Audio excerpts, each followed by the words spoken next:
Morning show Wednesday, December 6th is the day. Far into December now. Those advent calendars, almost a week worth of chocolate consumed. And the vegan ones these days, not so hard to come by. We used to have to do some special orders, pay outrageous shipping costs to get them from some special company. Now you can go to Whole Foods, department stores, wherever, and find vegan chocolate advent calendars. So there you go. There's a nice little measure of success, despite the vegan meat market collapsing. All right, Doug added into Instagram. How's it going, Doug? It's going well. Matt, how are you doing? Pretty good. Your girls do the advent calendars? They do, yep, but they're pretty basic. Yep. Like, what do you mean basic?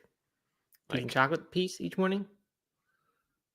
Nothing fancy. You're looking for more of a multi-snacks food squeezed into one bite sort of thing. No, I mean, some of them are like big and like have all kinds of, nice decadent chocolate or different types of chocolate and all this stuff. Mm-hmm. You want fillings and things in the chocolate. Yeah, I want fillings. I want maybe some corn chips dipped in chocolate. Right. Want, things like that. Rat snacks. You want a rat snack snacks. each day. I want a rat snack each day. I need a rat snack advent calendar. That would be cool. Yeah. Well, I like the advent calendar. That was always still is a fond memory for me of pretty much every Christmas doing that each morning. It tasted so good. So I'm glad that the kids can enjoy that in vegan fashion. Yes. All right. What was I going to say? Rat snacks. Something about rat snacks. Something about corn chips. Maybe. I don't know. I've been thinking a lot about how you refusing to crumble your corn chips into your chili. What a loss that is. I know. I thought about that too. Since then, I questioned it. Someone wrote, "Come on, Matt, live a little." And I thought, should I be living a little bit more? Am I turning into like an old curmudgeon who won't try anything outside the box? That's not right. I like things out of the box. I just don't like things that lowers the quality of the foods by making chips soggy and then saying this is a good thing in chili. It just doesn't make sense to me. Well, so, to each their own. Who knows? Well, agree to disagree on that. All right. Anne Marie's here. Azad is here, who says Dr. Bronner new oat milk vegan chocolate is so good. I mean, I'm curious about that one. Everyone associates Dr. Bronner, of course, with those soaps. So I think they had a peppermint chocolate last year, maybe. And they have these chocolate bars. That were at Black. Is that what he's talking about? Or something? Vegan chocolate. So. Yeah. The ones you got at the farmer's market? Yeah, they are so good. They are delicious. I don't know if that's what he's talking about. Oat milk. I guess it probably is. Yeah, I think so. Yeah. Yeah, I'd like to try that if I could get it, because they do a good job of branding and marketing their stuff. It seems like it's small batch and made by some local. I think it's like called magic chocolate or something, which made me think that it was not just regular chocolate. Right. No, it is. Yeah, it's magic chocolate. Yeah, I'd like to try that stuff. It seems, I don't know, the soap association though is weird with the food, but yeah, I could see it working. All right, Carmen Petty's here. Ali, Sarah Slemp, Britters, Garuda Legends, Matt O'Connor. That's who's here right now. So good, very nice. People appear to be not feisty, but they're interactive this morning, so that's good. Carmen Petty says a Purdy's chocolate vegan advent calendar. I don't know what brand ours is. I think we just got it at Whole Foods. You know what I had yesterday was some jackfruit nuggets from Whole Foods. Oh yeah, were they by that Jack and Annie's brand or whatever that? I don't know. That brand I don't think so. I think they were maybe Whole Foods brand. I don't know. Actually, okay. I have no idea. Katie cooked them up. Yeah. Were they any good? And I tried one. Last time I tried this, it was. Yeah, I thought it was really good. Because someone who listened to the show a few months ago recommended some brand of jackfruit chicken patty or something, and I tried it and it was okay, but jackfruit just doesn't do it for me. But you're saying this did, huh? Yeah, I thought it tasted really good. Yep. Okay. Mm-hmm. Good. Probably had like 0 calories too, because it's jackfruit. It doesn't have a lot of nutrition in it. But good diet food. Good for cutting phase. Which I'm sure you're doing right now, right? Not every food has to be eaten for nutrition, Matt. No, you're right. It doesn't. Mm-mm. Okay. I would love for some people to get feisty here in the comments. You said they were getting feisty. No, I just said they were talkative. People had some opinions and things. That's all. Yeah, good. Okay, well, let's see. I don't have too much new today, really. Watched Genie for a second time yesterday in 2 days because my daughter hadn't seen it, so we watched it again. We watched the first bit with her, and then we watched it again yesterday. So I don't have any new Christmas movies to report, but I don't know. Feeling the Christmas vibes already. I have been for a while, and this is full swing. This is big time Christmas season this year for me. I don't know why, but it is. Yeah. Good. All right. Good. What? Anything else before we jump into our weather report? We got. Sure. There has to be something new. What did you have for dinner last night? We had pizza, thin crust pizza. This is like mail it in, just when you don't feel like cooking it or anything. We have these. We buy the Whole Foods thin crust pizza crusts that you can get. They're whole wheat, but they're still not great food. And you put some tomato sauce in there and some vegan Parmesan sprinkle, and that is it's a dinner. So we had that. It was simple, minimal cleanup, minimal effort. Yeah, but that's good. I mean, my kids are done with soccers for the year. That's good. Until like January. It's just so strange for us. We just don't know what to do when it's like 7:00 and we're both at home and we already ate dinner and it's like, what is going on? Like, what do normal people do between 7 and like 9:30? So what are you resorting to? Watching Genie for a second night in a row. Yeah. Exactly. Okay. I mean, that's what we've been doing. It's just we don't know what to do, so we just you do could that. Play a game. We could play a game. We played some good games over Thanksgiving. We could cook. I mean, if we planned the meals ahead, we could make a more extravagant dinner, and that would be better. We just are so not used to this having any time. So you know what we did last night? What? Played a game? No, we reenacted different various Christmas books as if they were plays. Oh yeah. The narrator would read them, and then we would recite some lines and put on little costumes, and it was fun. And who said like let's do this idea? Everyone. Oh, definitely. Let's reenact plays. My oldest child. Yeah, she was like super into it. Like got all these props, got costumes for people. Like really into it. But it was fun. Yeah. It was good.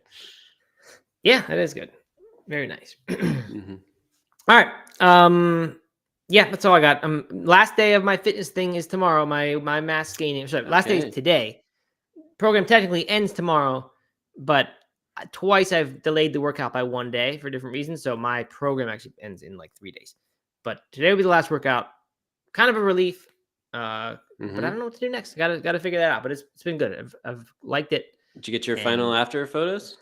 No, not yet. Not till it's done. Will I do that? So what are the last few? They're still cutting, like nutrition wise. Is that what? Like what do you have left? Cutting. It's all putting on weight. Eating. You just eat a whole lot of food. Walking. Yeah. So eat. It's always 1 day of walking, workout, followed by 2 days of eating, and 1 day workout today, 2 days eating, and then I'm done. So it's good, but my eating has slacked so much. I just got tired of making the amount of protein shakes they want you to eat and the amount of peanut butter jelly sandwiches, and I just have not been that. I don't know. It's like I put on those 12 pounds in the first 3 weeks, and then I was like, this is great. I kind of did it. Like I'm successful, and then I just cruised from there. Yeah. So perhaps I should have really kept going hard, but anyway, it doesn't matter. The strength gains been good. I don't even know if I need to be any bigger. I mean, I'm good with where I am. So it's been successful. Glad for the program. I can see it. I'm not even gonna lie. I can see it in your shirt. Yeah. No, that's good. I mean, yeah. I was 141 or something when I started. So 12 pounds on that is like 10% of body weight. Yeah. So it's good. We'll see. We'll see if I revisit it anytime soon. But I need to lose some body fat now because I can see that starting to pile on as I get in the end of the program. It's all that thin crust pizza. Anyway. Yeah, that's part of it. Shouldn't be eating that kind of junk. Okay. Let's jump into our weather report, which is kind of an interesting one today, sort of a weird one. Let's see if we can get some music for this. Please, come on, music. Oh, I got something. It snowed today. Good. It didn't stick, but it snowed. I saw that there was some snow in Asheville. That's good. Yeah. You got snow. Didn't stick, but that's nice. That's really nice. It's sticking up in the mountains. But think a little higher, but no, didn't stick here. But it was nice. It was fun. It was fun driving to school in the snow this morning. Yeah, that's really fun. We missed that very much. It basically does not snow here almost at all. But I saw a picture of my dad's today, and it was on the ground. He's a little higher up than you are, like you said, and it was sticking. But I don't think it was much. But still, nice to see. Yeah. Certainly, winter wonderland vibes. All right. Here we go. In less good news than that, Panera Bread's highly caffeinated charged lemonade now blamed for a second death. We were pretty early on this one to report the first death. That was of a University of Pennsylvania student who didn't drink energy drinks because of some sort of heart condition. She just didn't. And then she had one of these and died. Kind of similar thing has happened now. This guy, Dennis Brown from Florida, drank 3 charged lemonades from a local Panera on October 9th, suffered fatal cardiac arrest on his way home, the lawsuit says. Yikes. If I were Panera, I would just stop selling this thing right now because absolutely, it's not that common that people sue you for dying from your drink. So 2 of these in like 2 weeks, that's sounds significant. Wait, he drank 3 of them? Yeah. And when you hear the stats on this, you know, like, if you drink 3 of these, you're going to have a problem. And if you have any sort of pre-existing thing, then you're asking for it. I think the lawsuits are basically about that they're not kind of making it so clear that what's in these things. Anyway, this guy had an unspecified chromosomal deficiency disorder, developmental delay, mild intellectual disability. So high blood pressure. Because of his high blood pressure, he didn't have energy drinks. But he had 3 of these things. Here's what's inside of them. 390 milligrams of caffeine in a 30 fluid ounce charged lemonade. So I don't know if they have different sizes or if they're always 30 ounces. And they advertise these lemonades as plant-based and clean with as much caffeine as our dark roast coffee. But they're saying this is actually more caffeine than any size of the dark roast coffee. Here's the crazy thing. Also, it has guarine. Was that one of the things that's in Red Bull? Yep. Is that right? Guarine? Okay. But anyway, it has that stuff. This I don't know, and I need to kind of check this. Each one contains nearly 30 teaspoons of sugar. Whoa. And I think a teaspoon is 5 grams of most powders. So that means each one is 150 grams of sugar. Meaning this guy drank 450 grams of sugar, which would be like 2,000 calories of sugar. Right.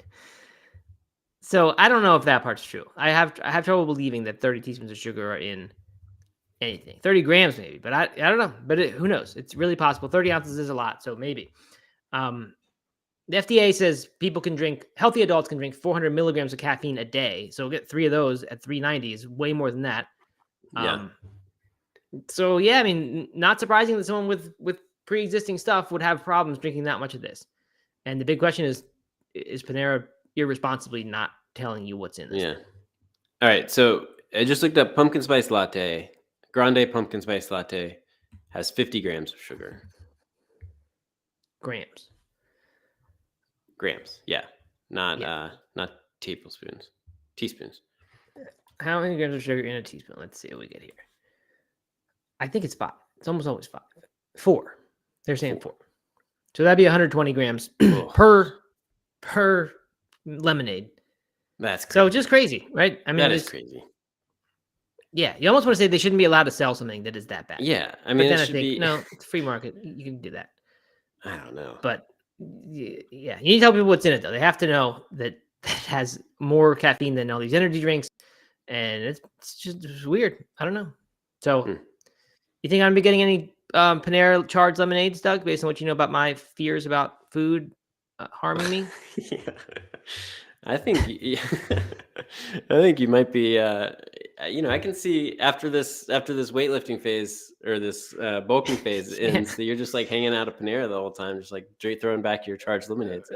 Caffeine might help with the cutting. Yeah, I think it might make speeds up metabolism. Shows if we pounded a charged lemonade right before the episode. It would. I wouldn't be on that. I am all for people eating and drinking what they want, and you and I are on different pages when it comes to food. In some ways, in many ways, we're not. In many ways, we're on the same page. But but I love a good corn chip. But this, I would not recommend anybody drink this. Like No. this is terrible. Right. Yeah, it is. It's guarana extract. That's what the saying. That is a stimulant, and that is, I think, what's also in Red Bull and Monster and things. So anyway, there you go. I mean, sad story. I'm not making light of the fact that someone died from it, but just bizarre that this product exists like this, and it supposedly has killed 2 people now, allegedly. Okay. On a lighter note, DCDX, who never heard of before, but they've put out a new press release called Gen Z's Most Magnetic Brands, and they mainly looked on TikTok to see what brands had content and engagement around them. More than 100,000 customers were kind of surveyed for this, or data collected from them, and some were there: Twitch, Apple, Spotify, the ones you would expect to be there. But food type brands were listed out by, I think this was foodinstitute.com. Yeah, it is.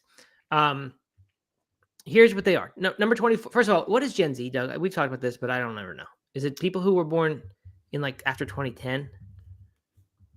Let's look it up. Gen Z is anyone between 1980. Wait, that's not right. Is that right? That's Gen X. Gen X is 1980. Oh, that's millennials. Yeah. Okay, sorry. Gen Z year age is 1997 to 2012. Okay. So one of my kids is a Gen Zer. Another is not. Another is after that. So, and how old? So 97 would be 26? Would be 26, yep. So that's the oldest Gen Zers. And so anywhere from like 11 to 26. So okay. Your teenagers that are in high school, your college students, your recent grads, that's Gen Z. There you go. Apparently they like Dwayne The Rock Johnson, Ariana Grande. Those were mentioned as examples of how good these brands are doing. It's so funny The Rock is like, I mean, we like The Rock, when we were kids. Yeah, that's what I thought. I didn't know people really cared about him still. Yeah, I mean, I think he's still a big deal. Okay. I don't know. I know he was in Moana. He was the voice of Maui, I think. And another movie, Jungle Cruise. I saw that one with The Rock. Mm-hmm. Anyway, here we go. This brand has surprised me. Number 24, Walmart. With an 87.6 score. I don't know what the index or what the max is here, but McDonald's at number 1, spoiler, got 99.3. So I don't know if that's 100 is the highest you can get. Anyway, 87.6 is Walmart. They said it's known to be Middle America cultural hotspot. What does that mean? It means, I think it probably means what Walmart meant to me when I was in elementary school, which was like, it was the place that was open late. And so if you were hanging out with a friend after dinner in elementary school, you would like wander around Walmart. Okay. I've heard some country songs mention going to Walmart parking lots for parties. That's kind of a thing. Campers I know can sleep in Walmart. They let you sleep in the parking lot. So maybe that's kind of the culture that they're nurturing there, which is, I don't know. I kind of just always associated Walmart with no culture, just like the price slashers. You just, just kind of go there. It's going to be relatively sterile environment as far as like, no. You're just going to get a bunch of cheap things. Yeah. Which is useful, but just culture, no. But I guess that they found a niche. Yeah, I'm surprised by this too. I thought like Costco or something would be more in line. I would think so too. All right, number 23, Oreo. The majority of Oreo mentions online showcase creative recipes featuring its cookies. So that would be up your alley, Doug. Content, mixing the cookie with different things. Yep. Chipotle was number 22 on the list. Their Burrito campaign, I don't know what that is. Must be a Halloween thing. Also up your alley, Burrito. Then we jump all the way up to 9, Target. I mean, I guess these are included because they're sort of food brands, Walmart and Target. They sell food. But yeah, so this makes sense to me that Target would be far ahead of Walmart as far as coolness of going to. They've got the Starbucks there. But they said that the young adults typically view Target as a place to go on a date, hang out with friends, and fantasize about the life you one day wish to live. I guess I can see I could see kids seeing this stuff in Target and saying, that's really nice stuff. I'd like to have a house full of that. Right? And I think kids think that. I don't think adults think that. House full of pastel towels and I think when you're a kid, you think that's how you set up a dream house, is fill it with Target things. all those appliances and things. I mean, those ninjas, and Yeah. I think you just want all that when you're a kid. I mean, but these are kids. These are teenagers. I mean, I guess that's a kid. Yeah. And they're up to 26, some of them. So I don't know what they're doing. Yeah. All right. And Starbucks next, number 7 on the list, second food brand on the list. I mean, no surprise here. They take to social media to show off their favorite Starbucks drink. Yeah, I believe that one. And then number 1, McDonald's, which this is surprising me. I just kind of thought people were over McDonald's. I really thought honestly, this entire list is surprising to me. And because none of it's new, I mean, Target was like a cultural thing because it kind of got big when we were kids, right? Right. Yeah. And I mean, I guess and I think of the Target mom, right? Like the mom with 3 kids with their Stanley Cup, going to Target. She's 35 or 40. With their Stanley Cup? Yeah, Stanley Cups are huge in the millennial. What does that mean? Isn't that the hockey trophy? I think it's called a Stanley Cup. It's like Yeti. It's like the new Yeti. Oh, okay. I've never heard of that. That I feel like Target is big for that for millennials. I don't know. Chipotle, none of the Oreo, none of this stuff is new. You're right. These are not new at all. I wonder if it's a nostalgia thing. Maybe that's a cool thing among the Gen Zers is to like old stuff. They certainly get into 90s music and they like The Office and stuff. Some of those Gen Zers. Yeah, I guess so. I don't know. Or maybe the people doing the survey are just boomer types and they didn't really even realize these other things were brands that people were talking about all the time. And they just recognized McDonald's and Starbucks and put them on the list. I mean, who knows what to take of this report, but I thought it was kind of good. Yeah, maybe. Fill some time. We had nothing good today. All right, that's it. So there's your weather report. Really not much going on in the vegan world as far as weather reports really suffer in December. There's a sharp decline in weather reports. Well, I mean, you should have seen what I had in there before I edited it this morning. There was a really boring thing in there about food safety around 3D printed food and precision fermentation. There was some kind of meeting about that, and they decided what needed to be monitored for safety. It was just, I don't know. Yeah, struggling with the weather report. After being great 2 weeks ago, the weather report was it was fantastic. At its all-time high. And now it's not anything. All right. All right. I gotta call this out. Carmen over on YouTube says, I feel bad for all my comments because she's left a bunch of comments here. No, don't feel bad. Comments are good. Yeah, I know. Better. You got more comments, the better. Thing. Just letter by letter, type it out. Yeah. So, what was it about her comment? Just that. Just don't feel bad. Okay. She says Target went bankrupt in Canada. Target went bankrupt? I didn't know that. No. And Garuda Legends, I think Garuda Legends kind of knows what's cool. Maybe, I don't know why I have this sense. Says Target is for boomers, Walmart is for millennials. I don't know about that. But Walmart got cool. I mean, it was the opposite when I was. I don't know if I agree with that. As a millennial myself, I don't know anyone who goes to Walmart, and I know that's a cultural thing, and that's a. Yeah, you're privileged. That's a economic privilege thing. Mm-hmm. But none of my friends go to Walmart. They all go to Target. Yeah, I mean, that's what we do. We do go to Walmart now and then for things more than we used to, but only because it's the right stuff is there sometimes, and you guys go get it and pick it up. Yeah, I have nothing against. I mean, I guess I do have some things against Walmart. Supplies.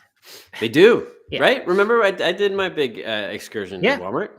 Was super stoked on it back in the early days of the show. Maybe that's indicative. Maybe every department is like that. They have all this cool new stuff, and we just don't really realize it. I don't know. Here we go. Okay. Mr. Jeffrey. Yeah, we had Target. He's a Canadian. Yeah, we had Target for a short time, but the selection was awful and prices weren't competitive. But everything is more expensive in Canada. Target partners with influencers and stuff, right? They did the Tabitha Brown thing. That's right. And you don't ever hear about Walmart partnering with influencers. I think that Target covers the slut sauce. Yeah, I think you're right about that. So I'm surprised people are saying Walmart's cooler, winning. Anyway, I don't know. But they didn't on the list, right? Target won on that list by a lot. They were number 7. Walmart was 24. Okay, so there you have that weather report. report. This piece almost went in the weather report, but then it was just too many statistics to cram into that. So I figured we'd cover them individually. This is from ASDA, which is a supermarket company in UK. We've talked about them quite a bit for different vegan things. I think they may have been the one that created price parity among vegan meats and other things. Anyway, they did some surveys just kind of in an effort, I guess, to promote their new thing, their no turkey and trimmings, which is from their OMV brand. But anyway, here's what they said. And so you got to take it with a grain of salt because who knows how true it is or what methods they use. But they said new data reveals 1 in 3 Brits, 29%, say they wouldn't know what to serve a vegan guest at Christmas dinner. And on the flip side of that, 3 in 4 vegans have felt the need to bring their own main dish to Christmas if the host is a non-vegan. So those two statistics actually line up very nicely, right? That there you go. If only a third knows what to serve, it makes sense that 75% of the time you'd have to bring something. Yep. So that's what has happened there. I've never ever brought a main dish to a Christmas meal. I guess because in my world, Christmas dinner has never been a big thing. Yeah. It's just so what is food like on Christmas for you? I think it's basically Thanksgiving food. But no, for you. Maybe what are your family? Oh, nothing. I mean, something, but nothing consistent. We just make whatever is interesting. Like oftentimes we'll make a big pasta dish or something. Every now and then I'll try to look up like Italian Christmas celebration dish or something. I'll make that, but nothing, no like traditional thing. But do you have a sit down dinner and stuff? Like a nice dinner? But it would just be something. The food is whatever we might eat on any weekend. It's just something that is sort of special to make. But we don't. Christmas, I don't like you chopped your finger off, big right? Dinners. Yeah, and so I was making those pomegranate seeds on top of bean spread with mint on, right? Little festive kind of dish, and then have some drinks and stuff. I think that's the thing. I've usually had like 3 or 4 drinks by the time it gets to be dinner time at Christmas. So I don't care about Thanksgiving style sit down dinner. Yeah. So anyway, and I certainly don't. I just don't go to big Christmas dinners. Like I don't know. I've never really celebrated it that way. What about you? You do that stuff? It depends on which family we're with, but traditionally my family and also my like current family, traditionally that my growing up and then also Katie and my kids, most of the emphasis is on like a big brunch, and so we'll do we'll do a big brunch and then do like soup or something like that as the dinner. And that's what we do now, and that's what I did as a kid. Was the brunch sort of thing was the bigger meal for Christmas. Anyway, so there you go. And then there's a little bit more. 1 in 5 Brits say they'd be stressed about cooking a separate meal and deciding what to cook for a vegan guest. 21% say they'd be worried that what they made wouldn't be good enough. I do get that a lot when people talk about having dinner. Yeah, they're like, "Well, we wouldn't know what to make for you," or like I just don't know how to cook vegan food, so they think they won't do a good job of it. Okay. And then, I mean, there's just so many more stats in this that aren't that interesting, but 3 out of 4 vegans say they've been served an inedible Christmas dinner by a non-vegan host and were unable to eat it because it was bland or dry. Oh, come on.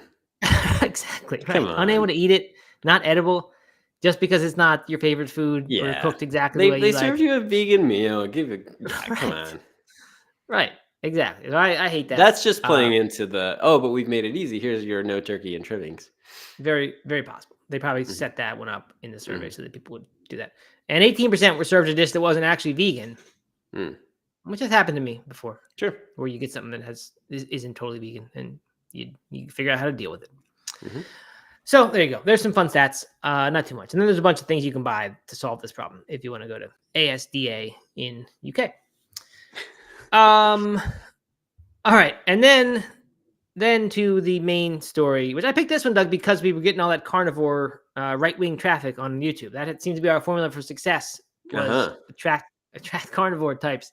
So this one is plant-based-news.org has it. Here of like right, I know, right? You got to put it some sort of capital word in the middle of it. Yeah, I don't know what it'll be, but we'll have to just put our heads together. Maybe we call out the names of the people who are spreading the most misinformation. Oh yeah, okay. All right. Good. Headline is misinformation against plant-based diets rife on social media, says new report. Rife. I like that one. Ripe. I don't often see that word in headlines. Rife means common occurrence, widespread. Okay. Rife. They said ripe. Rife. Rife. No, rife. It's rife. All right. And then sub-headline, posts trying to discredit alternative proteins and promote meat and dairy are being amplified by right-wing figures. So here's the deal. The article, I mean, this group named, I couldn't find their website because it was down. Oh, Changing Markets Foundation. So I Googled them, found out that they're all about sustainability and climate things and stuff like this. So first bit of context. So they're the ones doing the report. They looked at 285 million social media posts, found almost a million of them, 948,000, containing misinformation. It just says misinformation. But then I think they mean misinformation specifically about alternative proteins and vegan diets. They sowed doubt about the benefits of plant-based food. They greenwashed and health-washed meat and dairy products. And most of it, they said, came from just 50 accounts that was 50% of the content was coming from 50 accounts, included Tucker Carlson, and then people, I don't know, Sean Baker, who's the author of the Carnivore Diet, and then Cabot Phillips, who is Daily Wire conservative news site creator or editor or something. All right. So anyway, they did all the stuff. That's what they found. It's, it's the narratives about the plant-based meats being really bad for you. The meat being really good for you. The idea that cows actually can be carbon neutral if they're grazed regeneratively. And then that also went into like conspiracy theory stuff, climate hoax, stuff that it was like a group of people trying to weaken the masses with this kind of food. And all that stuff. So I don't know. Doug. I thought maybe you'd have some feelings here. Mine are not going to be what yours are, I'm sure. What'd you say? Yours aren't going to be what mine are. I mean, all right. So my first thought was this: is like who's declaring it misinformation? Right. That was mine too. Because that's just that misinformation is whatever you don't really want to be true. Because you can find any science you want to call pretty much anything misinformation. Especially when it comes to nutrition. I mean, I think there is so much true unknown. Misinformation, right? Like there's truth, there's truth, and there's false. But I mean, maybe in the world that's true, but with nutrition, it's just not easy to know what's healthy and what isn't. That we're agreeing there. And so I think that with nutrition, I'm like, who's declaring all of this misinformation? And so that's a problem. Right. And I think that, obviously this is probably put together by someone who is on team vegan. And so, that's, they're gonna label things as misinformation that others, who are science backed and well researched might not. That's not to say that everything that these people are saying is correct or is backed by science, but anyway, so that honestly, that's the first problem. But I think that social media is ripe with misinformation. It's rife with all kinds of problems, and and X is I haven't been on X in a really long time, but my understanding is that it's just getting worse and worse over there. Worse and worse in terms of not your political party, or worse and worse in terms of the information is wrong? Worse and worse is in the information is wrong. Okay. Yeah, I mean, I kind of had the same thoughts as you did as far as the first part. That it just like it's almost meaningless to me, right? Like, and so they put out a graphic that goes with this, and like it says 78% disparage vegan diets and science, right? They just put science onto our side, right? Like that's right. With the vegan diets is the science. They're the same camp, and anything else opposite of that is on the wrong side of vegan diets and the wrong side of science, right? Like it just, so the group doing this, and the people who will take this, and I mean, we're amplifying it in terms of talking about it, but I don't think we're both just universally agreeing with it. I don't know. I just feel like it's just like if the carnivore industry, or maybe let's pick one less extreme, the omnivore industry, which is not obviously an industry, but like if they wanted, they could go find the vegan accounts and find how many of them have truly false claims about vegan diet, or as as close as we could reasonably say, with cancer cures and all this stuff. Yeah, that like plenty of it. You can find it. Oh, right. It's everywhere. You can find a ton of it. Yeah. And you can make an infographic saying how many disparage omnivorous diets and science, right? You could do that. I mean that's like my biggest complaint with with certain vegan influencers is just these extraordinary claims that eating a certain way or doing a certain thing will cure your cancer or reverse your cancer or prevent and 100% prevent cancer, all these things like that. And like I think that's wildly destructive to the diet and to people's health.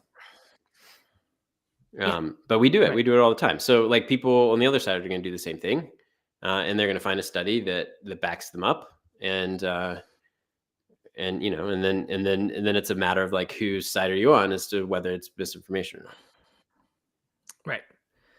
The other thing that is a shame to me is that and I guess this is what politics is and becomes. Maybe you can speak to this, Doug. I don't know, but of course the people saying this are conservative because that's is just part of the message, right? Of the hyper-conservative is that this plant-based food is bad and meat is good. And it's, to me, it's almost like you can't be hyper-conservative and think vegan food is good. I don't know. It's just true. Part of the thing. Okay, well then, because what? Are there examples that are not like that? I mean, maybe not like major influencers, but I know individual examples for sure. People who are hyper conservative and follow a whole food plant-based diet. Oh yeah. Okay. Well, that's good. I mean, I'm glad to hear that because that to me is the biggest turnoff about politics is when people say well, because I'm conservative, I don't like the plant-based diet, like that sort of thing, or because I'm whatever, because I'm what's the other one? Liberal. Therefore, automatically climate change is the thing that I think is most important. Yeah. Which may be a bad example because that's a big part of the party thing. But you can find something where you say, well, I like this because I'm liberal instead of I'm liberal because I like this. And I don't like that stuff. But I mean, these same people might think that Bill Gates, is too involved in farming because he owns a bunch of farmland or something like that, and so there might be issues around that, but but they'll still eat a whole food plant-based diet. Yeah. And that's good. That's good. I think that's great. I mean, for sure. Anyway, I don't know where we were going with that, but it is too bad. I mean, I guess what you're saying is a lot of the names here, Tucker Carlson, forget who else was called out here. The Daily Wires, Cabot Phillips. I mean, so they are conservative commentators, right-wing commentators. And that's partly because I think that's the war on just there's the war on everything, right? And the war on liberals who are telling you can't eat meat anymore because it's hurting the environment, right? So it's just kind of become this thing that people get upset about. Yes. And there you go. So no solution. I mean, I really don't know how this will ever get solved. Because it's just what, when there's social media, when it exists as it does, the forces polarize, right? They just have to. It's just how, and this is what our new book that we're thinking a lot about recently is so much about this, that the algorithms just reward content that is extreme and polarized, and good old fashioned advice, eat more vegetables. And this is back to the nutrition conversation, not a political one. Eat more vegetables, even if you want to say eat, meats that is whatever, ethically raised or sustainably raised, whatever. Even if that's in there, that's fine with me. If you put that in the, old fashioned advice that, is probably okay. That stuff just gets drowned out by the stuff that's completely extreme. I don't know how we would ever fix this unless people stop using social media. And I wonder if somehow they will one day. I don't know. I mean, there's a little bit of a movement, right, towards that. Aren't there more phones and things that are coming out that don't have it at all? Yeah. Not just people going back to dumb phones, but stuff that's actually designed not to let it exert this influence. So that's kind of cool. I don't know. I think maybe there's some hope there, but otherwise, I don't know. Well, I think social media has ruined ruined society in many ways, and conversations, and polarized people in many ways. And I don't know if that is ever going to reverse itself. But when it comes to this, what I think happens is like people just naturally shift over time because more and more evidence comes out that one side is correct, and the overall, just kind of, as new generations come through, new people come through, habits change, like things just kind of begin to shift. And I predict that people will shift to eating more plants or eating less meat over time. I don't, who knows whether that'll happen or not. But in 20 years, like, people might not still have the same war on the plant-based diet that they do now. It'll just kind of shift. It might be against be something else, right? Yeah, something else. Yeah, that makes sense. So, I guess that's a semi-solution. But over time, we do sort of figure things out. But in the meantime, we remain, passionately against each other and against things that we don't fully know about. Mm-hmm. And that goes for vegans too, right? I'm not just saying it's the opposite side. It's both. It'll be lab-grown meat next, don't you think? Being criticized like this? Yeah. Oh yeah, for sure. There'll be all these conspiracies about, like what it's doing to you and what's in it, that kind of stuff. What's in it? Yep. Mm-hmm. Yep, for sure.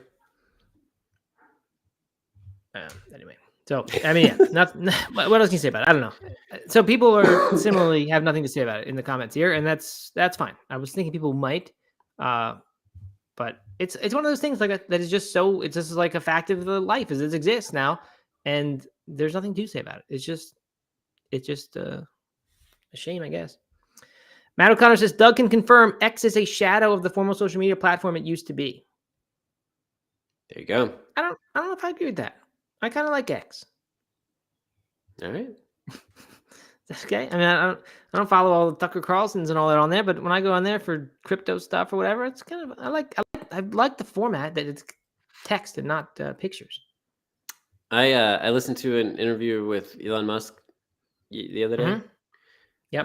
A long conversation with him, and they talked about AI for a while, and man, it freaked me out. Really? Yeah, like it sent me down an AI's like death spiral of getting just nervous about the future. Grok is Elon's thing, right? Is that his AI platform? That's like his ChatGPT, basically. It's Twitter driven or X driven, I guess. Yeah. Yeah, it's crazy. I don't know. Yeah. Anyway, topic for a different day, different show, different whole podcast. Not ours.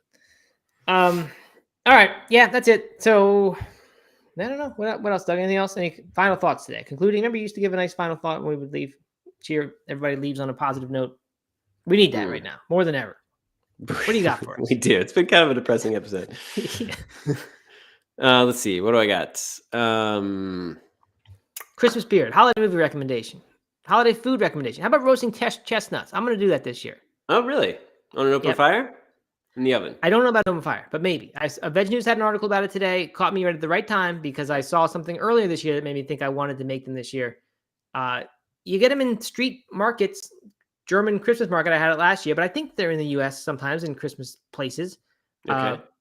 They're not that good. Like, they're almost potato-like to me in the inside. They're kind of soft and don't really taste it that much. But the smell is really good, and it's just festive thing. So I'm going to do them. I don't know. I figured I would probably order them. Okay. You can order chestnut flour, which I also have been meaning to do to make some pasta. Order chestnuts online. Autocomplete. That must be a common thing. Yeah. You can order them from nuts.com, for example. Former podcast sponsor of No Meat Athlete Radio. There you go. So anyway, I'm going to do that, but I don't know about the open fire. I don't really have a setup to do an open fire. We have that pizza oven thing, but apparently that imparts a smoky flavor that you won't otherwise get if you just roast them in the oven.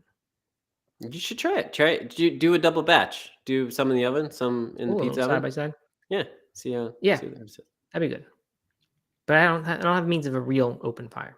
No fire pit? We do have a fire pit thing. I've never actually used it. Of course you haven't. So therefore, it's not a possibility. Of course you haven't. No, the fire that I like is the one that has a switch next to it in the living room that I can turn on. It's like zero smoke. Right. No heat, no nothing. Yeah. Just indoors. Only indoors. Yeah. No heat. Right. The kind that like displays on your TV screen, right? Yeah. I mean, that would be not that far removed from our actual fireplace. It's really not a big difference between that and a TV one. I don't know. I may have told the story. I don't think I did, but during my 100K a couple weeks ago, we were in this major dry spell, and so there was a burn ban throughout the entire county and neighboring counties, so you couldn't have open fires. But fire pits, especially at night, are very common at ultramarathons, like at the aid stations. Right. And so instead of one, they somehow brought out a projector. I don't know where they plugged it in. They must have had some sort of battery powered generator or something. A projector that projected a big fire on a screen and put a bunch of chairs around it. And so I don't know if anyone actually sat there. It would have gotten really cold, I think, but it was a nice like ambiance that they recreated there. Yeah, I'm sure there's something comforting about just the image and sounds of the fire. That's funny. Mm-hmm. I like it. Very good. All right, nuts.com chestnuts, $15 for a 1 pound bag. Includes a lot of shell that you're not eating. Gotta get them shelled. They don't look like the chestnuts that I know. They're like have this. Oh, maybe they're already are. Do you roast them in the shell? You probably roast them in the shell. Yeah, you roast them in the shell and it cracks open in the fire. Okay. Oh yeah. Okay. I don't know if I've ever had them. So you get that. Walmart in Asheville, actually, the people that sell them outside of that, the one on Merriman. Well, there you go. That's where I've had it before. In the United States. Yeah. Cool. Anyway, I'm gonna give that a try, and I'm gonna try to find new stuff. I really like the cooking around the holidays. Finding new stuff. Yeah. All right. Okay. Well, that's enough for today. Thanks for joining, everyone. Thanks for your comments. Again, hit that like button on the YouTube. It really helps us on the YouTube. It appears that is helping bring in carnivore traffic, and that's what we want. That's what we're going for. So please. And then when they leave a comment, you comment back. Right. Rush to our defense. Yes. Yeah. Exactly. All right. Thanks, everyone. We'll be back tomorrow. See you tomorrow. Have a